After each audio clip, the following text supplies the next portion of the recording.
What's up, YouTube? What is up, YouTube? I'm back with another video, clearly, and of course we gotta get into another topic.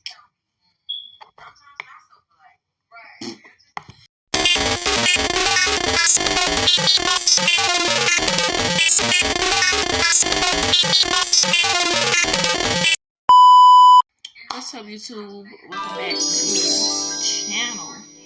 I look a little crazy right now because I just got foundation on and contour, but still mind your business.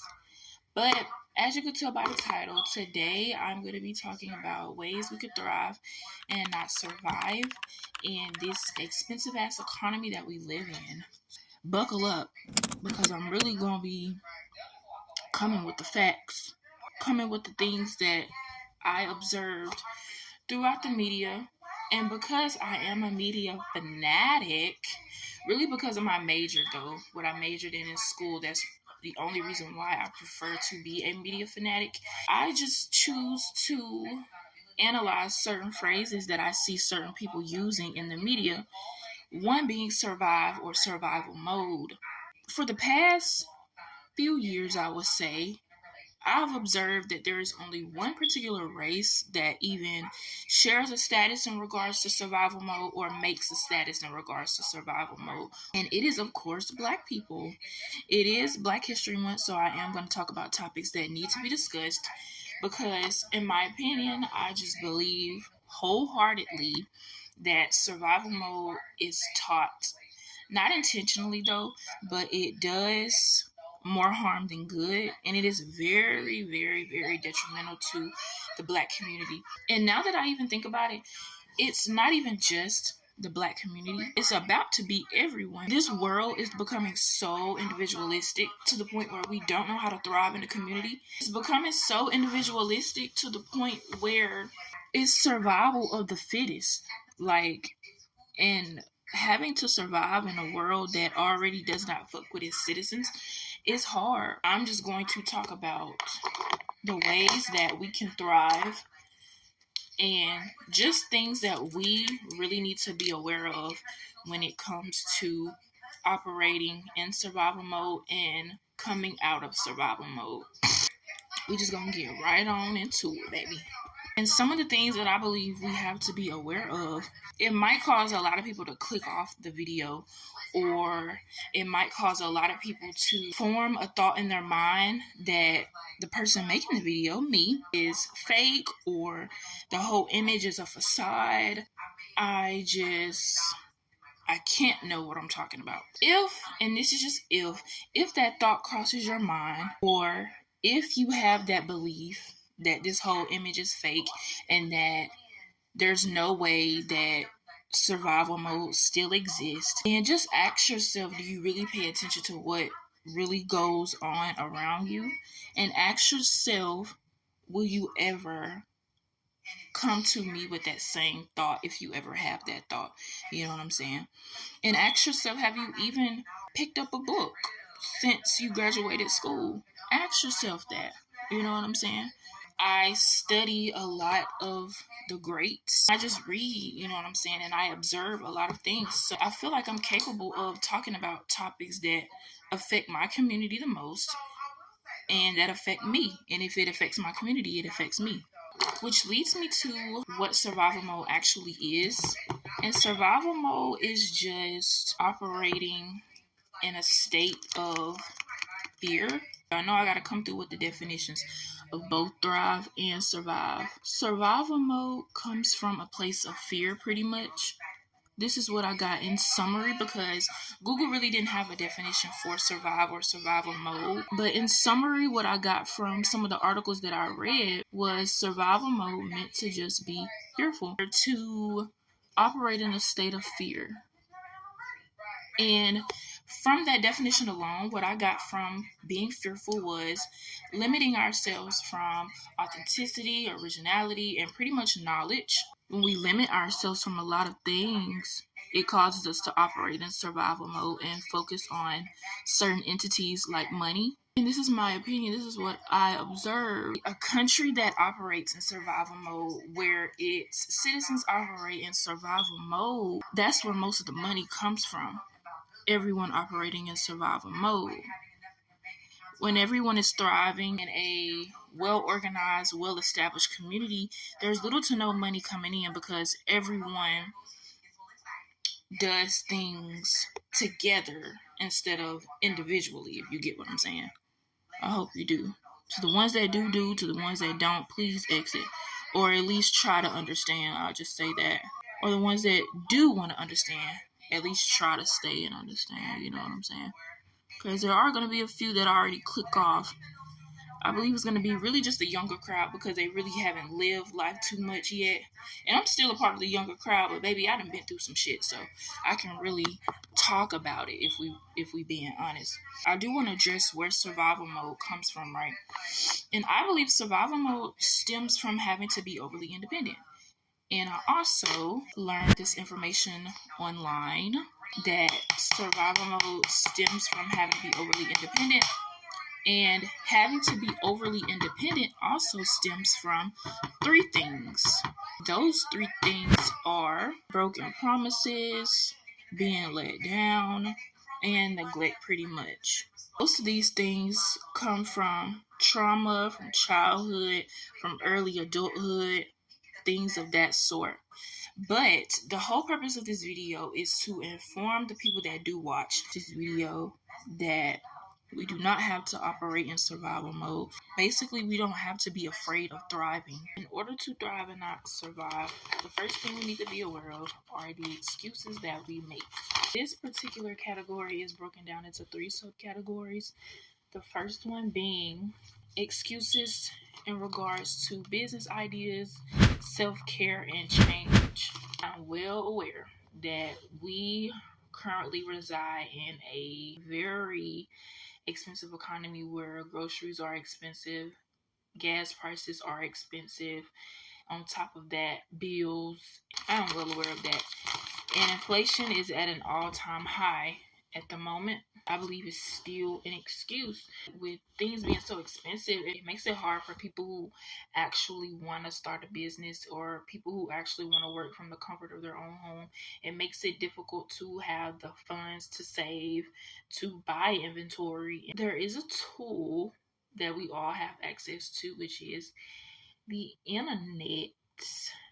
Beyonce Carter knows internet, as they say on the TikTok. I believe the internet is a tool because, and I like to relate it back to a car analogy.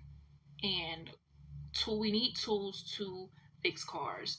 Tools are used for one.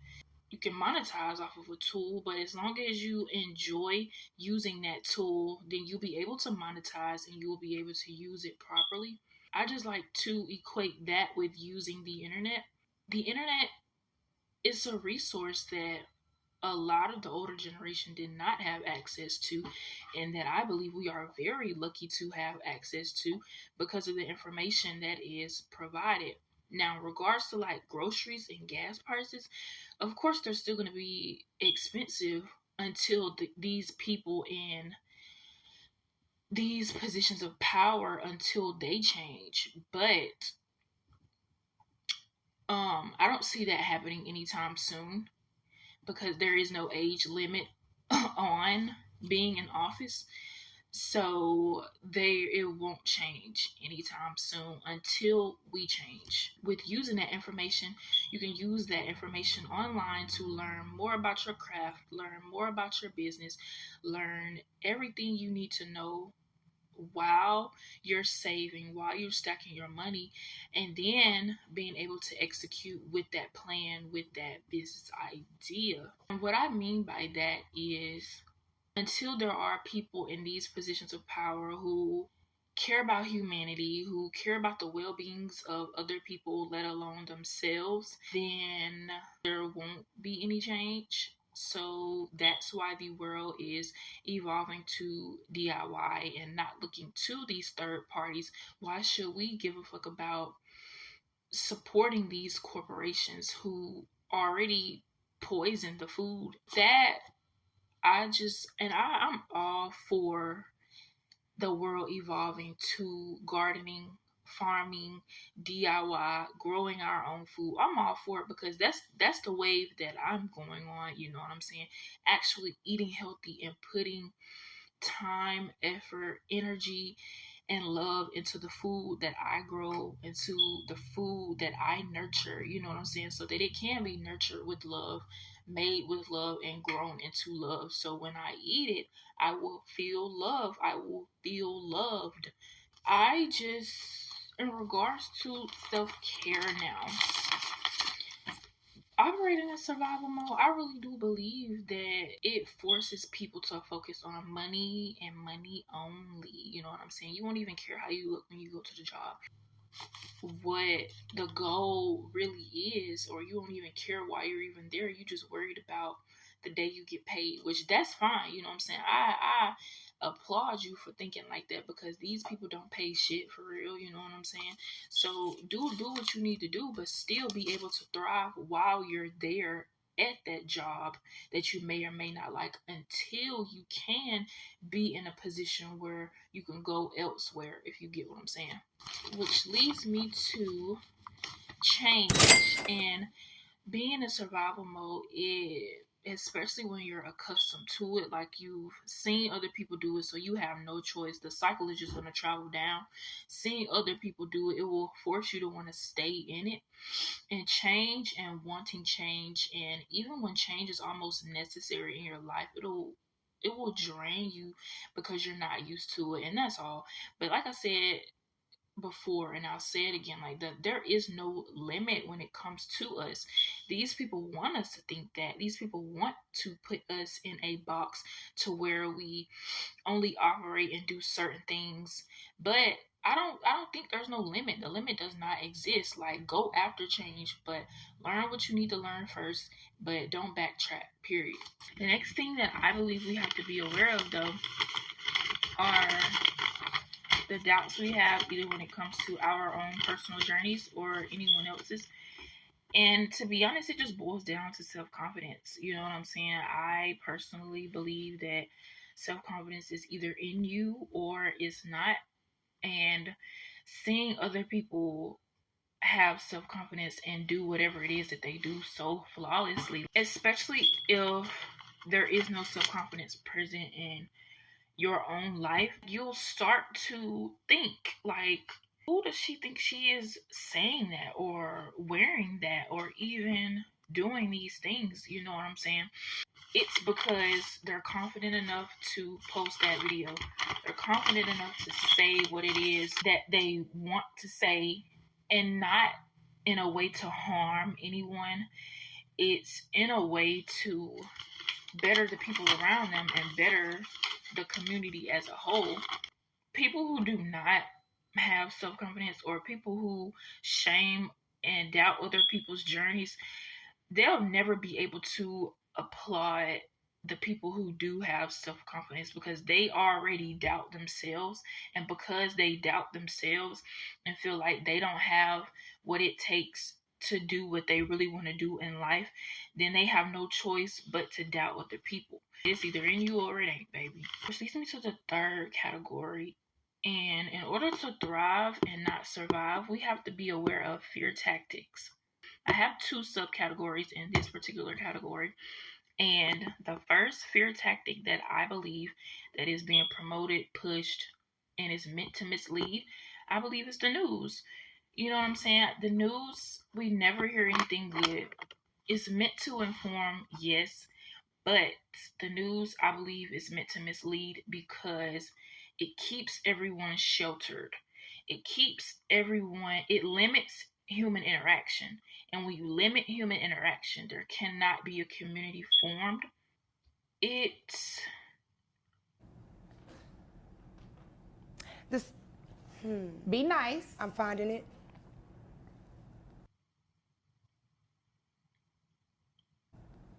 It take you that long to It find does. It does.